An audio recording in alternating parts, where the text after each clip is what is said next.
All right. Thank you guys for tuning in to this fourth installment of the AI series. I hope you have enjoyed it so far. And we are on the downhill slope now. We've talked about the ethical uses of AI, ways not to use AI, what information not to plug into chat.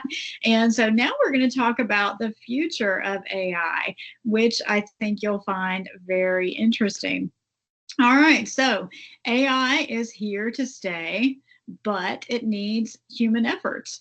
So AI is not about replacing you, it's about amplifying your thinking, helping you to work smarter, faster, and more creatively.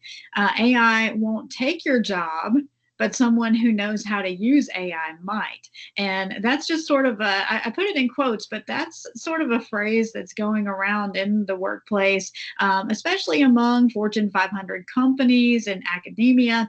And that's sort of where it's headed. Yeah, so like I said, even with my husband's industry, he works in the trucking industry. It's going to be the people who know how to use technology who are going to be the most essential to these companies. And so understanding how to work with AI rather than blindly following it is going to be a critical skill in both your academic journey and in your workplace when you get there. And so, and those of you who are already in the workplace probably see this, I would imagine. So education is changing, and so are expectations. So you've got AI tutors, learning assistants, and feedback tools. These are becoming normal in education. Students will need AI literacy, not just how to use the tools, but how to evaluate outputs, question bias, and maintain academic honesty. Critical thinking, creativity, and human connection will become even more valuable as AI handles repetitive tasks. So AI will be in nearly every career, not just tech. And I've got a little list here: education, adaptive learning, right? Student support, personalized feedback, health. You've got clinical decision tools. There are some pretty exciting things going on in the healthcare sector with all of this right now. Data analysis. You've got prosthetic limbs that they can make. You've got laser surgeries. Gosh, there's just so many things that we can do now, and it's just growing and expanding. Media, of course, automated writing, content filtering, fact checking, deepfakes, even. You've got all kinds of things. Business, AI for market predictions, writing reports, analyzing performance. I mean, AI can run your statistical data for you like that, right?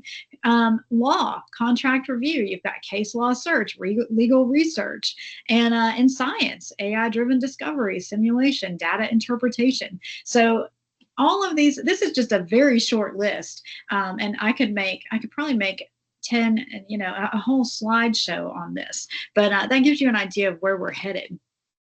So AI should be the developer's co-pilot. That's an important phrase, co-pilot. Developers predict that by 2028, AI agents will autonomously handle planning, coding, testing, and deployment, freeing engineers to focus on strategy, ethics, and creativity. The role will shift from coder to orchestrator. That's very interesting. Venture capitalist Vinod Khosla predicts that AI-driven tutors could eventually outperform human tutors in accessibility and personalization, possibly reducing the value of traditional degrees in fields like law and medicine. So it depends. We're not really sure where this is going to go. I predict that we're always going to need that human element. We're always going to need human tutors. However, will our human tutors rely more on AI as they work with their students? And what will that look like in these fields? There will definitely be an element of usage for ease of information, ease of use, right? But yeah, it's very interesting to see where that's going to head. We're not really sure. Now, what about the downsides? And this is where, my students who don't want to use AI are probably hyper focused on these particular things, and they are real concerns. I want to validate you in that. So loss of human skills. Over-reliance on AI could weaken students and workers' critical thinking, writing, and problem-solving skills. So that's, this video is designed to combat that issue. And I think you're going to see more things like this as time goes on. We definitely want people to maintain their ability to critically think and to do their work on their own.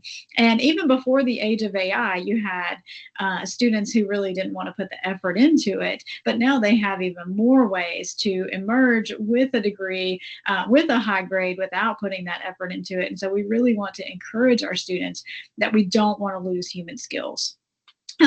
In education, if AI becomes a shortcut rather than a support tool, it may lead to shallow learning or brain atrophy. Again, we do not want these things. That's not the goal of AI, which is why trainings like this are so essential.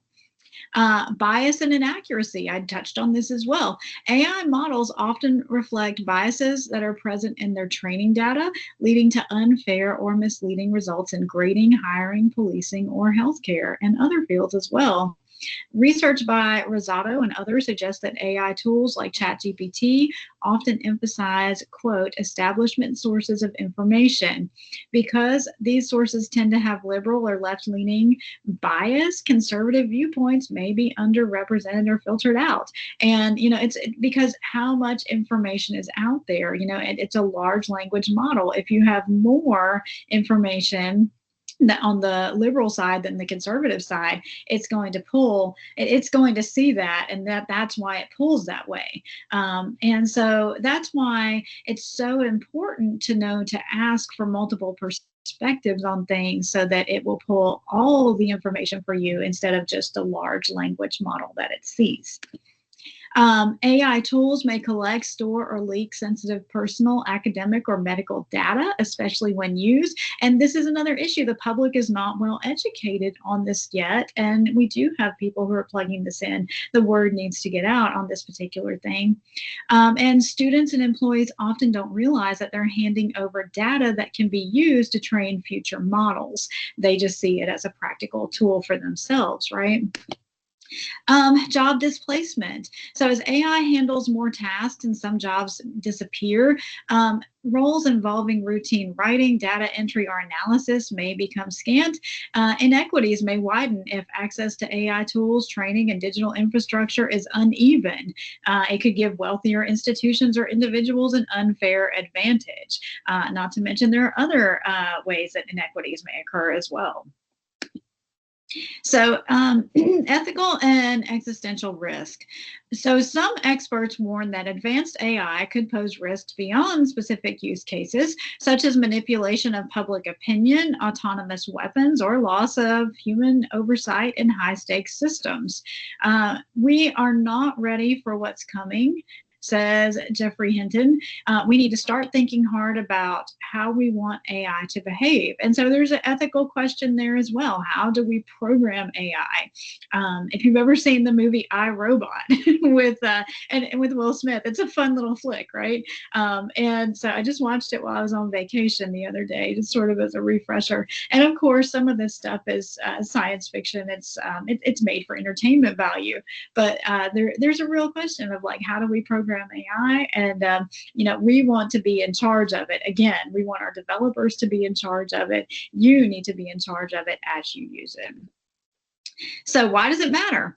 As future leaders, professionals, and creators, you must not only use AI, but understand its limits and its impact. You've got to be informed, you've got to understand ethics and discern what this means for you as a user. You should know when to trust AI and when not to. You should know that you're responsible for your own learning, your own growth and knowledge, and participate in conversations about how AI should be used. So you should be able to come to the table and bring your own ideas about how this should go in the future, because that's really going to be essential as we move forward. So thank you for taking the time to watch this video series. The 5th installment will show just a practical use of chat very quickly, and then you have a short quiz at the end. So reach out if you have questions, and have a great day.